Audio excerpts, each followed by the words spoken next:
Hello dear students आज का मेरा वीडियो है डायबिटीज़ मेलिटस के ऊपर। डायबिटीज़ जो है इसका मतलब होता है मोर, और मेलाइटस का मतलब होता है मीठा, स्वीट। यानी कि जब हमारे ब्लड में ग्लूकोज़ की मात्रा बहुत ज़्यादा हो जाती है तब हमारा ब्लड जो है स्वीट हो जाता है, मीठा हो जाता है। क्योंकि जो ग्लूकोज़ होता है उसका जो टेस्ट होता है वो बहुत ही मीठा होता है, स्वीट होता है। तो इसके बारे में बात करेंगे कि डायबिटीज़ मेलिटस कितने टाइप्स का होता है और उसमें क्या क्या उसकी कंडीशंस होती हैं, टाइप्स कितने होते हैं, क्लिनिकल सिग्निफिकेंस क्या होता है, ये सब हम इसमें बात करेंगे। ये एक यूनिवर्सल सिंबल है डायबिटीज़ मेलाइटस का, राउंडेड शेप का होता है। ये जहाँ पे भी डायबिटीज़ मेलाइटस के बारे में हम पढ़ेंगे तो ये सिंबल आपको वहाँ पे मिलेगा। ये हमारे कंटेंट्स हैं। Introduction, types, sign and symptoms, complications, pathophysiology, oral manifestations, dental management, emergency management, diagnosis, treatment और रेफरेंस। क्या कहाँ कहाँ इसके बारे में हम पढ़ते हैं, देखते हैं, वो हमारे कंटेंट्स होते हैं। इसके बाद ये इंट्रोडक्शन है। डायबिटीज़ मेलाइटस जो है एक मेटाबॉलिक का एक ग्रुप होता है, जो मेटाबॉलिक डिजीज होती है, और इसमें हाई ब्लड शुगर हो जाता है। ब्लड में शुगर की मात्रा बहुत ज़्यादा हो जाती है। ये एग्जाम्पल में दिखा रखा, ग्लूकोज इन ब्लड, यानी कि हमारे ब्लड जो सेल्स हैं आरबीसीज, उनके साथ में ग्लूकोज का मॉलिक्यूल जो है वो एंटर होना स्टार्ट हो जाता है। एक्सेसिव ब्लड ग्लूकोज हो जाता है और इसके सिम्टम्स होते हैं हाई ब्लड शुगर और यूरिनेशन, यूरिन में शुगर आना, थ्रस्ट इंक्रीज हो जाना और हंगर, भूख भी ज़्यादा लगना। और इसके अलावा जो है अनट्रीटेड हो जाता है, ब्लड शुगर की मात्रा ज़्यादा हो जाती है, उसके कारण जो है बहुत सारे कॉम्प्लिकेशंस हो जाते हैं, जैसे ketoacidosis, non ketosity, hyperosmolar coma, जिसमें डेथ होने के भी चांस होते हैं, और सीरियस लॉन्ग टाइम तक कॉम्प्लिकेशंस उसको हो जाते हैं, जैसे हार्ट डिजीज़, स्ट्रोक, कोरियोनिक जिसको बोलते हैं chronic kidney failure, CRF, foot ulcers, और आँखों में भी डैमेज हो जाता है। डायबिटीज़ मेलाइटस जो है वो एक उसका रीज़न मेल पेनक्रियाज होता है, पेनक्रियाज में प्रॉब्लम हो सकती है, जिसमें इंसुलिन प्रॉपर मात्रा में प्रोडक्शन नहीं है, क्योंकि इंसुलिन जो है वो ग्लूकोज की मात्रा को डिक्रीज़ करता है, कम करता है वो, बाकी जो हॉर्मोन्स है वो इंक्रीज़ करते हैं। तो इंसुलिन भी एक इसका वो हो सकता है। जो डायबिटीज़ मेलाइटस के जो हैं मेनली इसमें ये जो हैं वो 3 टाइप्स होते हैं। एक type 1 diabetes mellitus, type 2 diabetes mellitus और गेस्टेशन डायबिटीज़ मेलाइटस। जो टाइप 1 है इसको बोलते हैं हम insulin dependent diabetes mellitus, INDM। इसका रिजल्ट होता है जो पेनक्रियाज फेलियर हो जाता है, पेनक्रियाज प्रॉपर तरीके से इंसुलिन फॉर्मेशन नहीं करता है, उसके कारण जो है ब्लड शुगर लेवल जो है बॉडी में वो इंक्रीज़ हो जाता है। ये प्रीवियस ईयर जो रेफर किया है यहाँ पे insulin dependent diabetes mellitus, IDDM बोलते हैं इसको, और दूसरा नाम है इसका जुवेनाइल डायबिटीज़ मेलाइटस। ये यहाँ पे दिखा रखा, पेनक्रियाज जो है ये हमारा जो बीटा सेल होता है उसके द्वारा इसका सिक्रीशन किया जाता है, और उसके बाद फिर जो है यहाँ पे हमारी बॉडी में ब्लड शुगर को वो मेंटेन करता है। टाइप 2 जो है वो इसमें जो है इंसुलिन जो है प्रॉपर तरीके से है, बट वो काम नहीं करता है, वो प्रॉपर तरीके से जो है इंसुलिन यूज़ नहीं होता है, फेल हो जाता है अपने रिस्पॉन्ड करने के लिए। तो उसमें जो है यहाँ पे इसको बोलते हैं NIDDM, इंसुलिन जो हमारा non insulin dependent diabetes mellitus. और इसमें जो प्राइमरी कोजेज होता है वो एक्सेसिव बॉडी वेट, यानी कि वजन बढ़ जाता है, और जो एक्सरसाइज नहीं करते हैं उनको प्रॉब्लम हो जाती है, इसको ओबेसिटी का नाम दिया जाता है। ओवर वेट में ये हो जाता है। एक गैस्ट्रेशनल डायबिटीज मेलाइटस हुआ जो थर्ड टाइप का होता है, ये प्रेग्नेंट वुमेन को होता है। इसमें कोई भी प्रीवियस जो है हिस्ट्री डायबिटीज़ की वो देखते हैं, या इसमें थोड़ा बहुत ब्लड शुगर ज़्यादा हो जाता है, क्योंकि इसको इस टाइम जो है ज़्यादा एनर्जी की ज़रूरत पड़ती है और ग्लूकोज जो है ज़्यादा मात्रा में दिया जाता है। ये कंपेरिजन बताया यहाँ पे टाइप 1 और टाइप 2 में। जो फीचर्स हैं ये ऑन सेट है, सडन हो सकता है कभी भी एकदम, ये ग्रेजुअल धीरे धीरे बढ़ता है टाइप 2 जो डायबिटीज मेलाइटस है। एज ऑनसेट मोस्टली चिल्ड्रन में और ये मोस्टली अडल्ट में होता है। बॉडी साइज थिन और नॉर्मल, इसमें ऑब्स होता है इनके ज़्यादा हो जाता है। कीटोएसिडोसिस कॉमनली रेयर होता है। ऑटो एंटीबॉडीज यूजुअली प्रेजेंट होती है, इसमें एब्सेंट होती है टाइप 2 में। एंडोजीनियस इंसुलिन लो और एब्सेंट, इसमें नॉर्मल डिक्रीज और इंक्रीज हो सकती है। और इसमें जो कॉन्कोरेंडम होता है जो इसमें 50%, इसमें 90% और प्रिवलेंस 10% और इसमें 90% होने के चांसेस होते हैं। ये यहाँ पे साइन और सिम्टम्स हैं। हमारा सेंट्रल नर्वस सिस्टम में जो है ये पॉलीडिप्सिया, पॉलीफेजिया और इसके बाद जो सिस्टेमेटिक होगा वेट लॉस, और रेस्पिरेटरी में जो हो जाता है यहाँ पे ये हाइपर वेंटिलेशन हो जाता है। आइज़ में एकदम ब्लू विज़न हो जाएगा, आँखों में प्रॉब्लम हो जाती है। और स्मॉल एसीटोन जो है, स्मेल जो एसीटोन की स्मेल आती है यहाँ पे। गैस्ट्रिक में नोज़ा, वोमिटिंग, एब्डोमिनल पेन और यूरिनरी में पोलीयूरिया और ग्लाइकोसूरिया। यूरिन में यानी कि शुगर आना और यूरिन बार बार आना, उसको पोलीयूरिया के नाम से जाना जाता है। ये साइन और सिम्टम्स हैं इसके, जो क्लासिक हमारा सिम्टम्स हैं अल्सरेटिव हीपेटाइटिस के। पोलीयूरिया, पॉलीडिप्सिया, पॉलीफेजिया जिसमें भूख ज़्यादा लगती है। और इसके अलावा जो इसमें डेवलप होते हैं वो वीक्स और मंथ में जो है टाइप 1 में जो है ये सिम्टम्स इंक्रीज़ हो जाते हैं और बाद में जो है इसमें ज़्यादा वो दिखने लगते हैं। और टाइप 2 में जो है सिम्टम्स शुरू में एब्सेंट रहते हैं। इसमें कंडीशंस है जो है जैसे blurry vision, headache, fatigue, slow healing, cuts देर में भरेगा, इचिंग स्किन। और इसके अलावा जो है इसमें ब्लड ग्लूकोज जो है बहुत ज़्यादा हो जाता है। उसके अलावा जो आँखें हैं उनके जो लेंसेज होते हैं उनमें भी प्रॉब्लम हो जाती है और देखने में दिक्कत हो जाती है। स्किन में रेशो हो जाते हैं। और इसके अलावा जो इसमें इसको डायबिटिक डर्माटोट्रोम के नाम से भी जाना जाता है, जिसमें स्किन जो है उसमें रेशे हो जाते हैं, रेड रेड कलर के पैचेस पड़ जाते हैं। कॉम्प्लिकेशंस में जो है इसमें डायबिटिक जो पेशेंट होते हैं उसमें लॉन्ग टर्म कॉम्प्लिकेशन के जो है यहाँ पे सिम्टम्स दिखाई देते हैं और टिपिकली डेवलप होते हैं आफ्टर 10 to जो है 20 ईयर्स के बाद में। और बाद में जो है ब्लड वेसल्स जो हैं वो भी डैमेज होने शुरू हो जाते हैं और कार्डियोवैस्कुलर होने का चांस जो है डबल हो जाता है। 75% जो है डेथ होती हैं वो कोरोनरी आर्टरी डिजीज जिसको बोलते हैं CAD, इसके कारण होती है।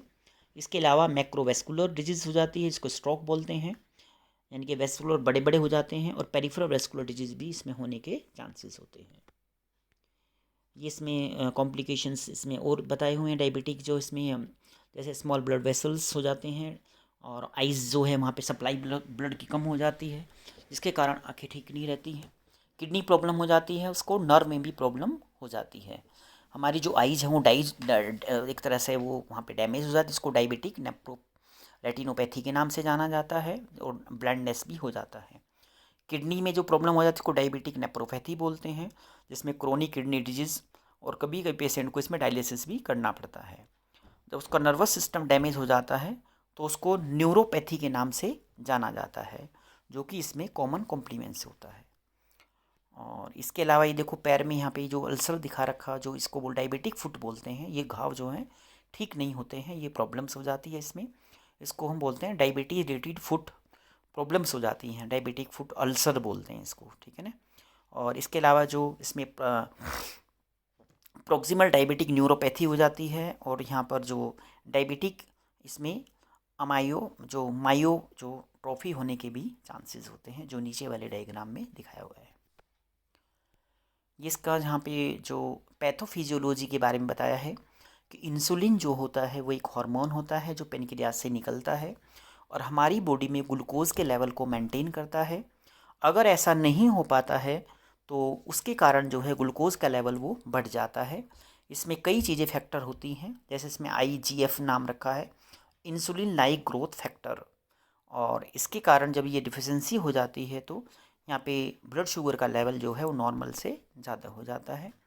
इसके अलावा जो बॉडी है उसमें ग्लूकोज के 3 मेन यहाँ पे प्लेसेस होते हैं। इंटेस्टाइनल एब्जॉर्प्शन खाना होता है, ब्रेक डाउन ग्लूकोज को तोड़ना होता है, स्टोरेज भी होता है हमारी बॉडी में लीवर में, और ग्लूकोनियोजेनेसिस होता है, यानी कि ग्लूकोज जो है वो अदर जो नॉन कार्बोहाइड्रेट उनसे ग्लूकोज का बनना स्टार्ट हो जाता है।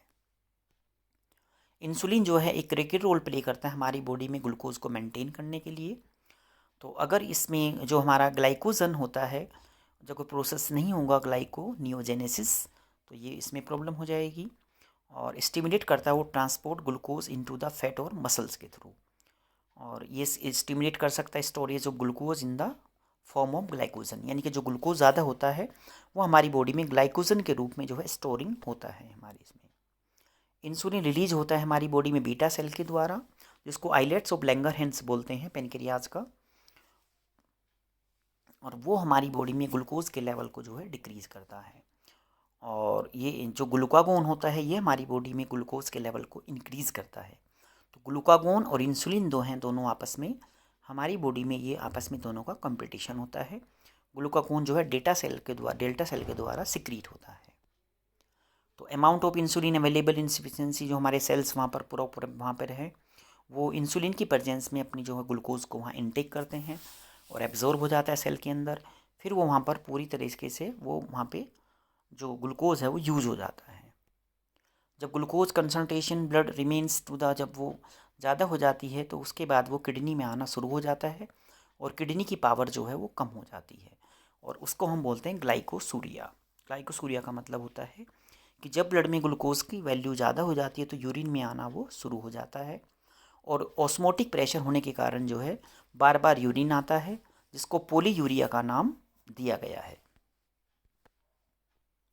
ये टाइप 1 का यहाँ पे पैथोफिजियोलॉजी बताया है टाइप 1 में, कि जो टाइप 1 डायबिटीज़ मेलाइटस है वो कैरेक्टराइज होता है यहाँ पे इंसुलिन प्रोड्यूसिंग बीटा सेल के द्वारा इंसुलिन नहीं होने के कारण। तो ये इसमें दिखा रखा है कि जो हमारा पेनक्रियाज है, ये इसका जो सेल है आइलेट्स जो है मैं बीटा सेल है, और ये यहाँ पे कैसे इंसुलिन जो है वो इसमें जो डो डायग्राम है ये कैसे यहाँ पे प्रोड्यूस कर रहा है। जो मोस्ट अफेक्टेड जो अदरवाइज जितने भी हेल्दी पर्सनस होते हैं उनमें जो वेट के कारण होता है, यानी कि जो 90% केस होते हैं वो टाइप 2 डायबिटीज़ मेलाइटस होते हैं, और टाइप 1 जो डायबिटीज़ मेलाइटस होते हैं वो मोस्टली 10% ही आते हैं। और टाइप 1 डायबिटीज़ मेलाइटस को हम जुवेनाइल डायबिटीज़ मेलाइटस के नाम से भी जानते हैं, और मेजॉरिटी जो केस होती है वो चिल्ड्रंस में पाई जाती है। ये टाइप 1 डायबिटीज़ मेलाइटस के बारे में यहाँ पे बता रहा है, जो इनहेरिटेड होती है, जो यानी कि जीन के द्वारा वन जनरेशन से दूसरी जनरेशन में वो चली जाती है। इसके लिए मल्टीपल जीन रेस्पॉन्सिबल होते हैं, और HLA जीनोटाइप यानी कि ह्यूमन ल्यूकोसाइट एंटीजन जो होता है इसके लिए वो रेस्पॉन्सिबल होता है। इसके कारण ही वो जो है जो जनरेशन टू जनरेशन जो डायबिटीज़ मेलाइटस जो होती है वो पास हो जाती है अगली जनरेशन में। टाइप 2 जो है ये इंसुलिन रेजिस्टेंट होती है, और जो डिफेक्टिव रेस्पॉन्स होता है हमारी बॉडी में वो इंसुलिन रिसेप्टर के कारण होता है। वो ठीक से जो ओबेसिटी होने के कारण जो है वो रिसेप्टर जो होता है इंसुलिन का वो आगे नहीं ले जा पाता है, और ये ज़्यादा होती है हमारे कंट्री में टाइप 2 जो डायबिटीज़ मेलाइटस होती है। ओवरऑल पूरे वर्ल्ड में भी इसकी मात्रा सबसे ज़्यादा हो जाती है, और इसमें लाइफस्टाइल और जो फैक्टर्स जो जेनेटिक प्रॉब्लम्स होती हैं वो भी इसमें इन्वॉल्वमेंट होती है।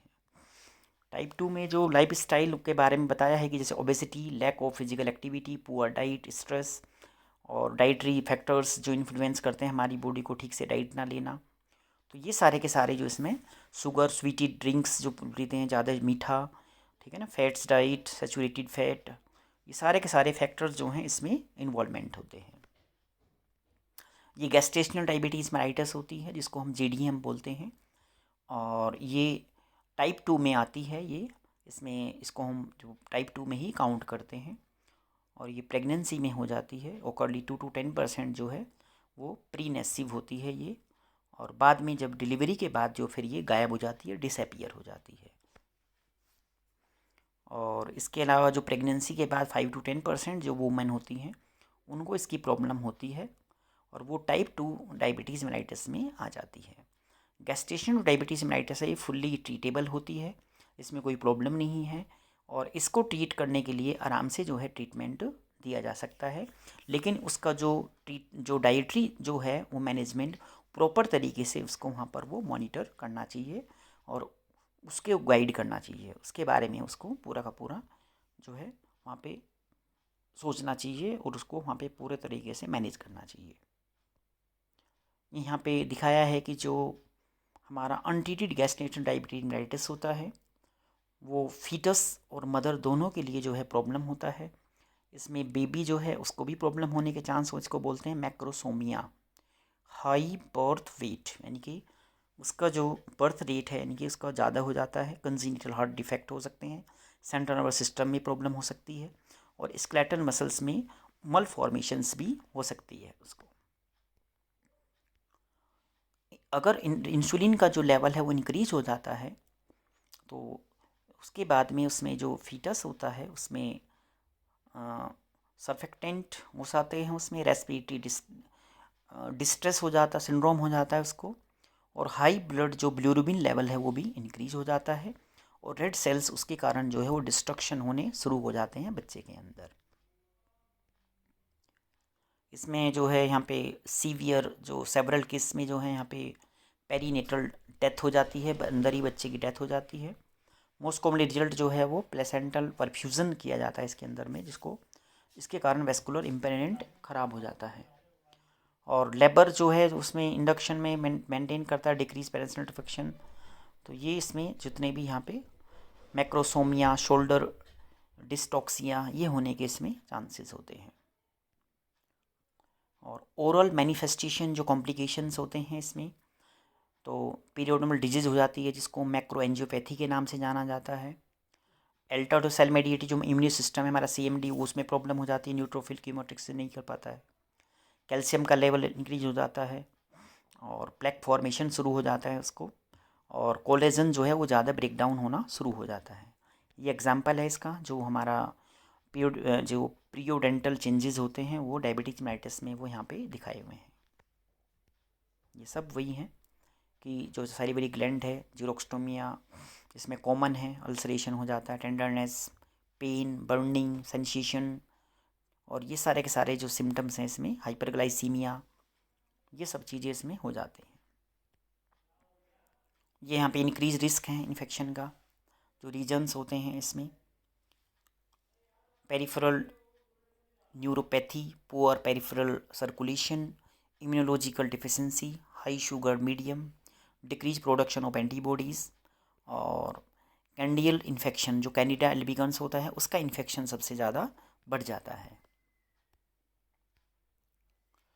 डिले हीलिंग जो उनके जो घाव है देर में भरता है, और उसके बाद में पल्पिटिस हो जाता है उसको, जो डीजनरेशन होता है वेस्कुलर का, और न्यूरोपैथीज़ और अल्सर्स, ये सब होने के इसमें चांसेस होते हैं।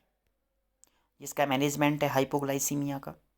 हाइपोग्लाइसीमिया जो है एक ऐसी कंडीशन है जिसमें ग्लूकोज की मात्रा एकदम बॉडी में वो कम हो जाती है। उसमें साइन क्या है, मूड चेंज हो जाएगा, डिक्रीज स्पॉन्टेनिटी हो जाएगा, हंगर, वीकनेस और स्वेटिंग, ठीक है ना, इनोरिंडा और टेकार्डिया। रिजल्ट में क्या होगा, अनकॉन्शियस हो जाएगा, हाइपोटेंशन हो जाएगा, हाइपो उसको थर्मिया, सीजरिंग, और उसको कोमा और इवन डेथ होने के भी चांसेस होते हैं उसको। इसमें इमरजेंसी में 15 ग्राम फास्टिंग में उसको हम ओरल कार्बोहाइड्रेट दे सकते हैं, ब्लड शुगर को मेज़र कर सकते हैं, और loss of unconscious 20 to 30 milligram ml जो है 50% एक्स्ट्रो सॉल्यूशन उसको दे सकते हैं, और ग्लूकागोन 1 ग्राम भी उसको हम दे सकते हैं। इमरजेंसी में सीवियर हाइपरग्लाइसीमिया जिसमें ग्लूकोज बहुत ज़्यादा बढ़ जाता है, जिसको प्रोलोंग ऑनसेट के नाम से जाते हैं, कीटोएसिडोसिस इसमें डेवलप हो जाता है, nausea, vomiting, abdominal pain, acetone odour, और इसमें डिफ़िकल्ट होती है हाइपोग्लाइसीमिया और हाइपरग्लाइसीमिया में यहाँ पे डिफ्रेंशिएट करने के लिए। इसमें जो हाइपरग्लाइसीमिया है इसमें मेडिकल जो है इंटरवेंशन की ज़रूरत पड़ती है, इंसुलिन एडमिनिस्ट्रेशन दिया जाता है, और इसके अलावा जो वहाँ पे इमरजेंसी में उसको ग्लूकोज नहीं देना है, स्मॉल अमाउंट में दे सकते हैं उसको हम, जो कि उसके लिए हार्म नहीं हो। डायग्नोसिस में उसको डायग्नोस के लिए हम क्या करेंगे, वहाँ पे जो उसकी पूरी नॉर्मल रेंज हमें पता होना चाहिए कि कितना होना चाहिए।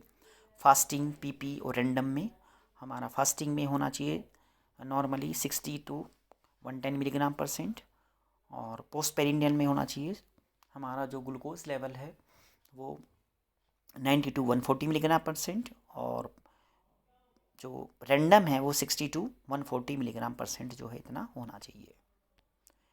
जो मैनेजमेंट है लाइफस्टाइल में उसको good nutrition, regular exercise, diet control और ब्लड प्रेशर को मेंटेन करना, medication, surgery, pancreas transplant, kidney transplantation, weight loss surgery, ये सब जो है मैनेजमेंट में हम कर सकते हैं।